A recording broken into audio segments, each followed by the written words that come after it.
ಮಹಿಳೆಯರ ವಿರುದ್ಧ ನಡೆಯುವ ದೌರ್ಜನ್ಯ, ಲೈಂಗಿಕ ಕಿರುಕುಳ, ಕೌಟುಂಬಿಕ ಹಿಂಸೆಯಂತಹ ಪ್ರಕರಣಗಳಿಗೆ ತ್ವರಿತ ನೆರವು ನೀಡುವ ಉದ್ದೇಶದಿಂದ ವಿಶ್ವ ಹಿಂದೂ ಪರಿಷತ್ ಹಿಂದೂ ಮಹಿಳಾ ಸಹಾಯವಾಣಿಗೆ ಅಧಿಕೃತ ಚಾಲನೆಯನ್ನ ನೀಡಲಾಗಿದೆ.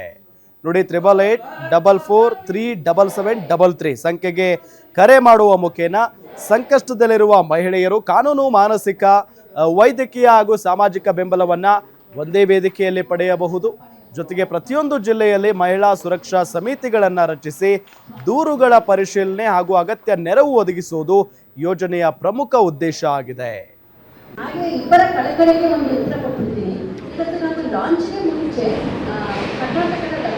ಇವತ್ತು ಹಿಂದೂ ಮಹಿಳಾ ಸಹಾಯವಾಣಿಯ ಉದ್ಘಾಟನೆ ಆಗಿದೆ.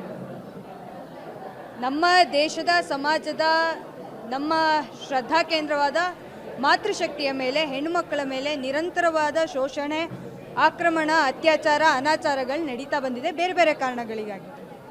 ಆ ಎಲ್ಲದಕ್ಕೂ ಪರಿಹಾರವನ್ನು ಕೊಡೋ ನಿಟ್ಟಿನಲ್ಲಿ, ಅವರೆಲ್ಲರಿಗೂ ಒಂದು ಸಹಾಯವಾಗಿ ನಿಲ್ಲುವ ನಿಟ್ಟಿನಲ್ಲಿ ಇವತ್ತು ಹಿಂದೂ ಮಹಿಳಾ ಸಹಾಯವಾಣಿಯ ಉದ್ಘಾಟನೆ ಆಗಿರುವಂಥದ್ದು.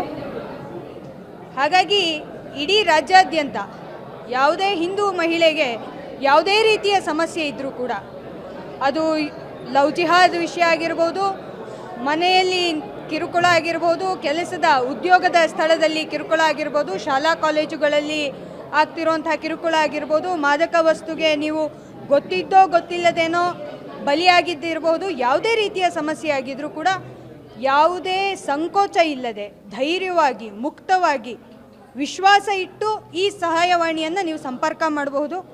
ನಿಮಗೆ ಬೇಕಾದಂಥ ಸಹಾಯ, ಅದು ಪರಿಹಾರವನ್ನು ಕಲ್ಪಿಸೋದಕ್ಕಾಗಿ ಇಡೀ ಸಮಾಜ ನಿಮ್ಮೊಟ್ಟಿಗಿದೆ ಅನ್ನುವ ಸಂದೇಶವನ್ನು ಕೊಡಲಿಕ್ಕಾಗಿ ಇವತ್ತು ಹಿಂದೂ ಮಹಿಳಾ ಸಹಾಯವಾಣಿಯನ್ನು ನಾವು ಉದ್ಘಾಟನೆ ಮಾಡಿದ್ದೀವಿ. ಆ ನಿಟ್ಟಿನಲ್ಲಿ ಎಲ್ಲ ಹೆಣ್ಣು ಮಕ್ಕಳಿಗೂ, ಎಲ್ಲ ತಾಯಂದಿರಿಗೂ ವಿನಮ್ರವಾಗಿ ಹಾಗೂ ಧೈರ್ಯವಾಗಿ ಕೇಳ್ಕೊಳ್ತಾ ಇದ್ದೀನಿ, ವಿಶ್ವಾಸ ಇಡಿ, ಧೈರ್ಯವಾಗಿ ಬನ್ನಿ. ಇಡೀ ಹಿಂದೂ ಸಮಾಜ ನಿಮ್ಮ ಜೊತೆಗಿದೆ. ನಿಮ್ಮ ಸಾಮಾನ್ಯವಾಗಿ ಮಹಿಳೆಯರಿಗೆ ಯಾವುದೇ ಸಂಕಷ್ಟ ಬಂದಾಗ ಅವರು ಹೇಳ್ಕೊಳ್ಳೋದು ತಂದೆ ತಾಯಿಗಳಿಗೆ, ಇಲ್ಲ ಅಣ್ಣ ತಮ್ಮಂದಿರಿಗೆ.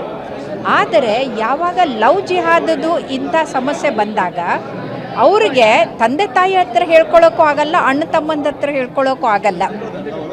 ಅಲ್ಲಿ ಮೋಸ ಆದಮೇಲೆ ವಾಪಸ್ಸು ಬರಬೇಕು ಅಂತಂದರೆ ಮನೆಯವರು ಸೇರಿಸ್ಕೊಳ್ಳಲ್ಲ, ಅಲ್ಲಿ ಹೋಗಬೇಕು ಅಂದರೆ ಅಲ್ಲಿ ಬದುಕೋಕ್ಕಾಗೋದಿಲ್ಲ.